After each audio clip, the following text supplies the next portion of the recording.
Cara membaca putusan MK, terbukti nggak bahwa Bansos memenangkan 02? Terbukti nggak bahwa pengerahan aparat memenangkan 02? Terbukti. Paling tidak melalui keyakinan 3 orang hakim, itu cara bacanya. Tetapi mereka minoritas. Jadi bukan berarti tidak terbukti. Jadi mereka yang mengatakan tidak terbukti itu nggak paham. Tidak apa-apa keluarga Jokowi maju di pilkada. Kenapa? Ya biar masyarakat paham. Ya itulah Presiden Jokowi ya. Jadi biar masyarakat muntah ya. Jadi kalau misalnya kita mengatakan mengkritik sekali 2 kali dianggap menyebarkan kebencian.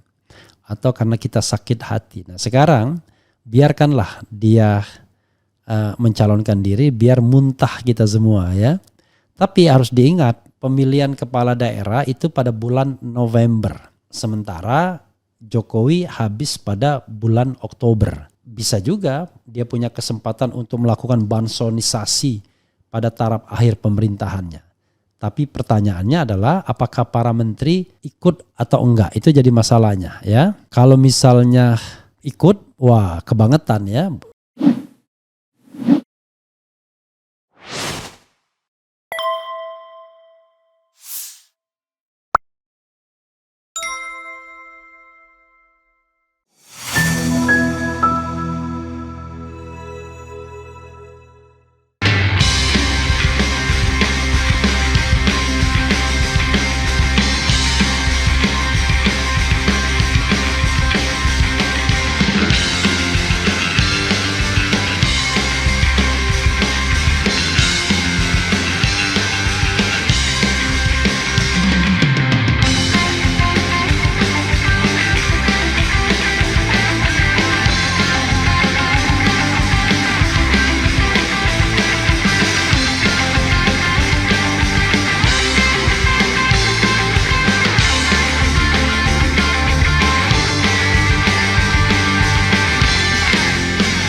Assalamualaikum warahmatullahi wabarakatuh.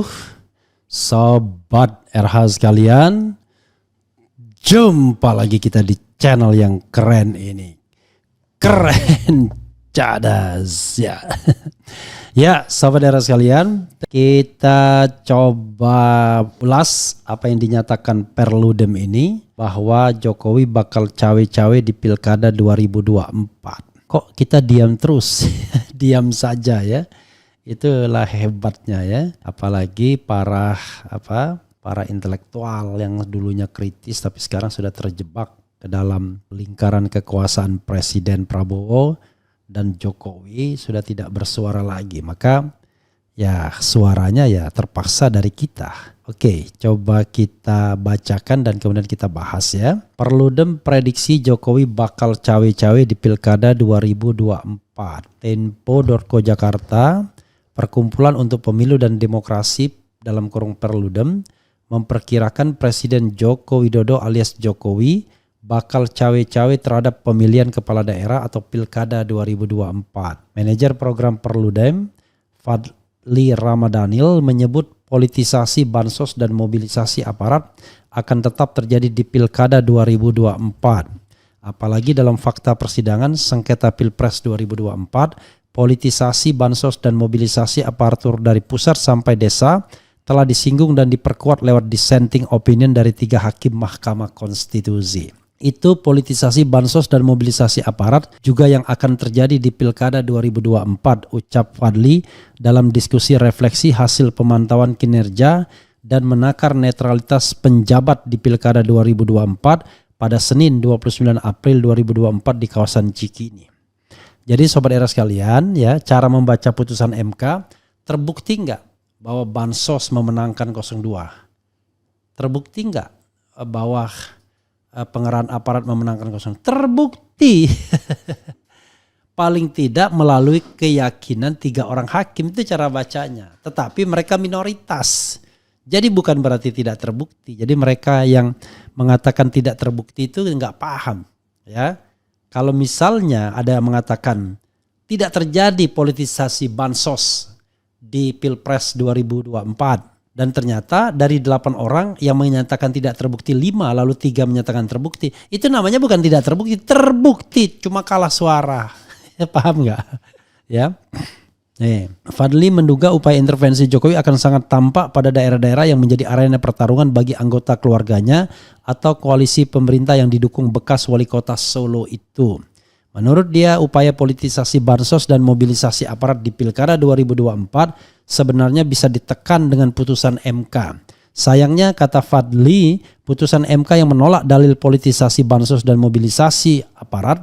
Jadi sobat era sekalian, sekali lagi, kalau misalnya ada orang 10 atau 8 orang mengatakan tidak terjadi politisasi bansos dan ada 3 yang mengatakan iya, berarti bukan tidak terbukti, terbukti. Tetapi kalah suara. Paham ya? Jadi kita harus bedakan, kecuali 8-8-nya mengatakan tidak terbukti. Ya. Senada, menurut dia upaya politisasi bansos dan mobilisasi aparat di Pilkada 2024 sebenarnya bisa ditekan dengan putusan MK. Sayangnya, kata Fadli, putusan MK yang menolak dalil politisasi bansos dan mobilisasi aparat justru menurunkan batas etik dan integritas dalam penyelenggaraan pemilu. Kita meskipun susah berharap dengan Bawaslu, tapi tetap harus didorong di pilkada ini, ujar dia. Senada, peneliti Perludem Heroik Pratama mengatakan politisasi bansos dapat dimanfaatkan khususnya bagi penjabat kepala daerah yang ingin maju dalam pilkada 2024. Ya, seperti saya temui itu. Ratu siapa itu ya, penjabat Palembang gitu ya, belum apa-apa kayaknya pengen jadi wali kota dia.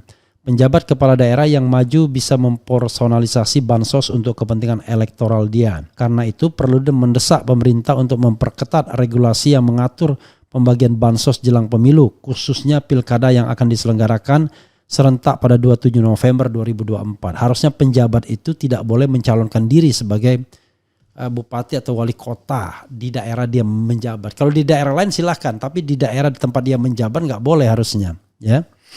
Tapi ya aturan kita sontoloyo ya. Seperti diketahui, sejumlah anggota keluarga Jokowi direncanakan maju dalam pilkada. Wali Kota Medan sekaligus menantu Jokowi telah mendapatkan surat rekomendasi dari Partai Golkar untuk maju dalam pilkada Sumut. Selain Bobi, deretan anggota keluarga Presiden Jokowi yang direncanakan maju dalam pilkada adalah anak bungsu Presiden, Kaisang Pangarep, dan istrinya Erina Gudono. Kaisang adalah Ketua Umum Partai Solidaritas Indonesia yang direncanakan maju dalam Pilkada Jakarta. Sementara Erina disebut-sebut bakal diusung maju dalam pemilihan bupati di Sleman, Yogyakarta oleh Partai Gerindra. Jadi gimana caranya? Satu di Jakarta, satu di Sleman ya. Direktur Eksekutif Trias Politika Strategis Agung Baskoro mengatakan besarnya pengaruh Jokowi dalam pilkada dinilai bisa berdampak buruk bagi kelangsungan demokrasi. Sebab kemenangan yang diperoleh para anggota keluarga presiden dinilai bakal menjadi bumerang bagi nama baik bekas gubernur DKI itu setelah lengser. Lebar terhadap Presiden Jokowi akan sangat buruk karena dinilai haus kekuasaan, ujar Agung. Meski begitu, menurut dia pemberian label negatif tidak mampu menghentikan peluang menang keluarga presiden dalam pilkada. Oke, sobat RH sekalian, ya, menurut saya tidak apa-apa keluarga Jokowi maju di pilkada. Kenapa? Ya biar masyarakat paham. Ya itulah Presiden Jokowi ya.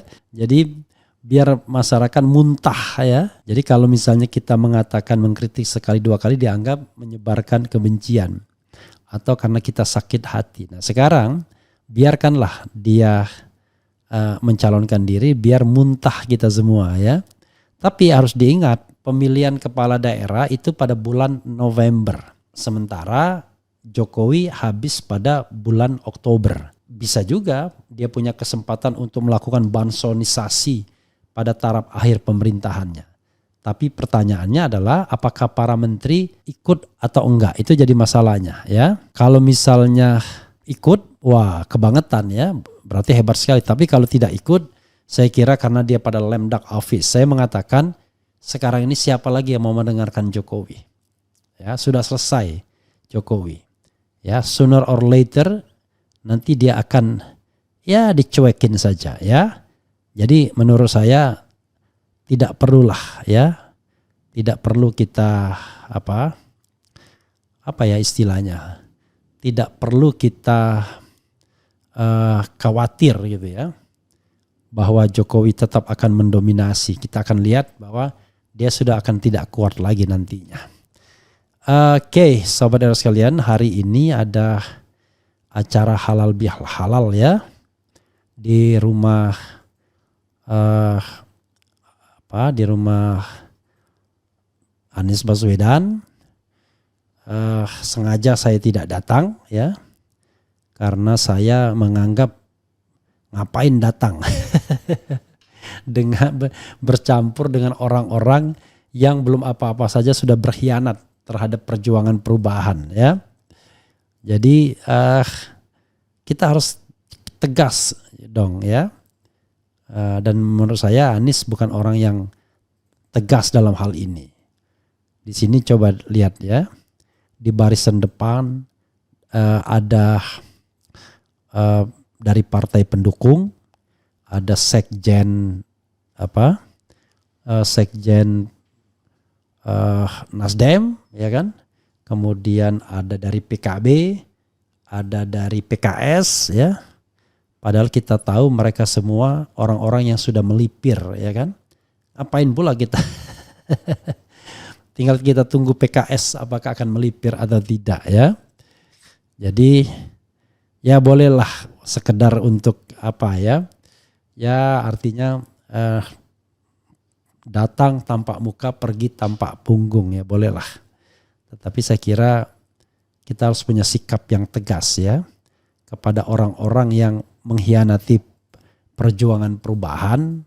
Ngapain kita berdekat-dekatan lagi ya? Berdekat-dekatan sebagai sesama manusia bolehlah ya.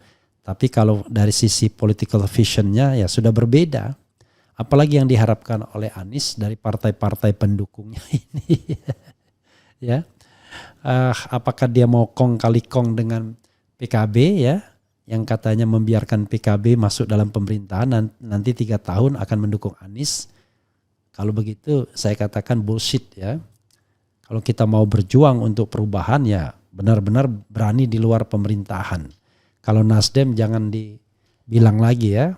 Baru pengumuman suara saja dia sudah mengucapkan selamat dan terlihat Surya Paloh mengatakan lama merenung. Berarti dia tidak ikut dalam perjuangan di Mahkamah Konstitusi ya, cenderung dibiarkan saja. Karena hanya beberapa hari setelah 1 hari setelah tanggal 24 dia mengatakan bergabung dengan pemerintahan Jokowi Prabowo. Ya. Lalu kita harus berbaik-baik lagi ya. Saya kira tidaklah ya. Lebih baik kita tidak perlu datang menurut saya ya. Itu sikap. Ya. Bagaimana coba bayangkan kita bicara tentang perubahan ya, belum kering tinta perubahan tersebut tiba-tiba sudah ini ya. Lebih baik saksikan saya nanti ya di Rakyat Bersuara dialog spesial di iNews pukul 19.00 ada Masinton, kemudian ada Babe Haikal, kemudian ada Aris Azhar, kemudian ada Ferry Juliantono, ada Henry Satrio dan lain sebagainya ya. Oke. Coba kita bacakan komentar Sobat RH sekalian ya. Ayo oposisi, lengserkan segera dan makzulkan Jokowi yang gak bermutu ya.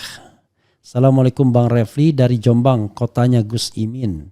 Entah kenapa kami mak bangsa Indonesia tetap menganggap Anies Baswedan Presiden Republik Indonesia 2024-2029. Luar biasa ya. Cawe-cawe di pilpres saja boleh dan Yusril dukung apalagi pilkada. Aku oposisi tidak mau mengakui Prabowo Gibran Presiden. Pamali, Allahu Akbar. Keren cadas Bung RH, sehat selalu, suarakan selalu unek-unek kami yang tidak berani bicara ini. Ya sekali-sekali bicara juga dong. Akibat ketua partai dan anggota DPR Raja korup sekarang jadi jongosnya Jokowi. Gak usah ada pilkada, sayang. Oke. Tenang, Yusril di belakang cawe-cawe. Berarti Pak Jokowi sangat kuat dalam politik saat ini. Enggak juga ya. Menurut saya dia sudah lame duck office ya. Tidak ada lagi mau mendengarkan Jokowi. Bang cerdas, bikin partai aja yuk bareng Anies ya. Nanti tergantung Anies lah ya. Sistem pemilu yang masih primitif akan selalu bisa disetting oleh penguasa dan orang yang berjuang. Jadi Sobat era sekalian, kalau kita berjuang tuh ada yang berjuang nilai ya. Ada yang berjuang kekuasaan. Saya itu berjuang nilai saja. Karena itu saya tidak terlalu khawatir dengan ada tidaknya partai politik. Karena kita perjuangkan nilai. Jadi kalau kita berjuang nilai ya katakan apa yang menurut kita benar. Kalau memang ternyata itu tidak benar ya itu soal lain. Yang penting kita jujur ya. Yang penting kita jujur. Kemudian gak usah pilkadal ya. Betul Pak Anies bikin Partai Perubahan Indonesia. Bobi Cagup Sumut. Gak usah diadain pilkada. Assalamualaikum warahmatullahi wabarakatuh. Bang Refli Hongkong nyimak. Gini amat ya penguasa. Watados wajah tanpa dosa. Tak ada wajah. Partai Reflianisamin. Apa maksudnya ini ya? Refli Anis Amin. Kemudian Hai Saiton yang bisa menghentikan si brengsek. Apa maksudnya ini? Konstitusi dan penegakan hukum NKRI sudah kebablasan gara-gara cawe-cawe Budiwi yang mau berkuasa untuk keluarganya dengan tidak bermoral dan etika. How Indonesian die. Harakiri arwah gentayangan. Ini rezim apaan sih cawe-cawe terus. Semoga Allah Subhanahu wa taala tunjuki jalan yang benar dan lurus. Amin. Kaisang nyalon di mana nih?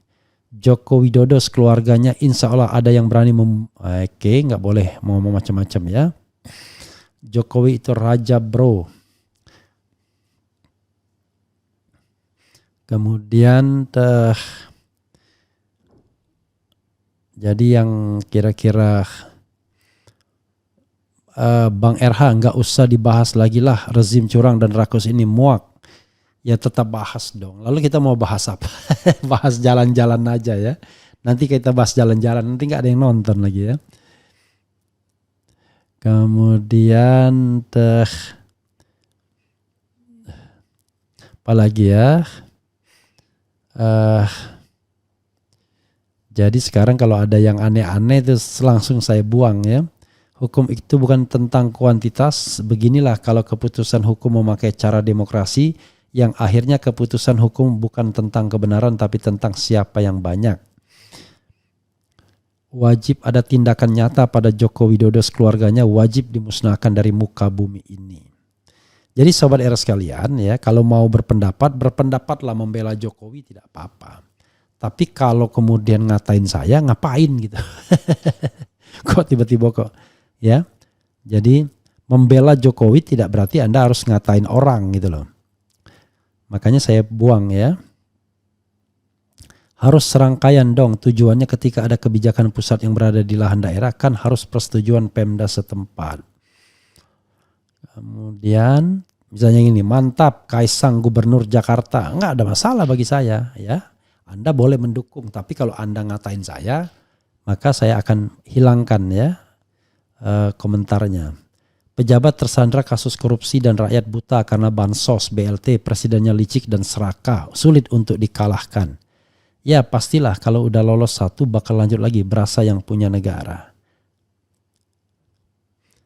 Bang, gugatan ke Petun itu kalau diterima atau ditolak seperti apa gambarannya? Nggak usah dipikirkan lagi ya. Saya kira pasti ditolak ya. Yang anehnya kenapa nggak ada yang bisa menghentikan sepak terjang si Jokowi. Ya itulah ya hebat ya. Kemudian saya udah tidak percaya lagi dengan pemerintahan. Yang salah bukan mungkin yang salah rakyat yang mau dibodohi, mau dimiskinkan, tidak mau peduli dengan politik. Harusnya Bang Refli mencoba Cagup dong. Jangan cuma bikin podcast Bang untuk membuktikan Bang Refli dicintai rakyat. Bang, ayo Bang Refli, rakyat menunggumu loh. Sri Hastuti, siapa yang bilang saya punya pretensi dicintai rakyat? Enggak. Saya menjadi pengkritik itu based on independent personal basis ya. Jadi saya tidak peduli apakah ada orang yang mendukung atau tidak, ya saya terus bersuara. Jadi saya bukan politisi, praktisi ya. Saya orang yang mengkritik karena hati nurani itu saja. Ya. Jadi saya tidak mau nyalon. Kalau saya mau nyalon, wah ada orang udah mulai ini karena mau nyalon ya. Ya yang aman hanya elit-elitnya. Soon or later siapa yang nyusul terseret kasus korupsi ya. Kemudian kapan undang Anies ke rumah RH untuk podcast? Dia sudah tidak sibuk dan pasti bisa diundang. Ganjar juga harus diundang. Masa RH kalah sama Abraham Samad bisa ngundang mereka di studionya? Iya ya, memang kalah saya. Jadi kenapa kalau saya kalah dengan Abraham Samad? Kan nggak apa-apa, dia kan mantan ketua KPK kan, lebih hebat ya. Kalau jadi bukan masa ya. Bang, gugatan kemudian dari zaman batu sampai zaman teknologi masih ada pembodohan dan penjajahan ya.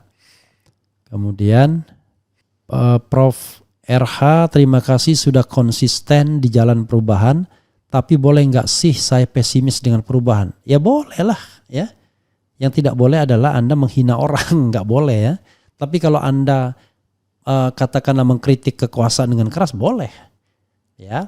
Karena kita harus bedakan orang dengan kekuasaan ya. Bung Refli Harun, Anda itu semua orang tahu, orang yang pintar. Kenapa Anda tidak mau bermain kaki di mana-mana seperti Yusril Iza Mahendra? Anda rugi besar loh. Saya tidak sedang berdagang, itu saja. Saya sedang menyatakan hati nurani ya. Gimana kalau Anies bikin partai ngeyel namanya? Cawi-cawi nggak apa-apa sampai di liang kubur ya. Oke gas tanggal 1 ini setelah kenaikan BBM pada sadar kok bang ya. Hong Kong menyimak, salam perubahan di hatiku, perubahan yang lebih baik. Indonesia tuh dijajah londo ireng. Iya sobat era sekalian, itu saja ya.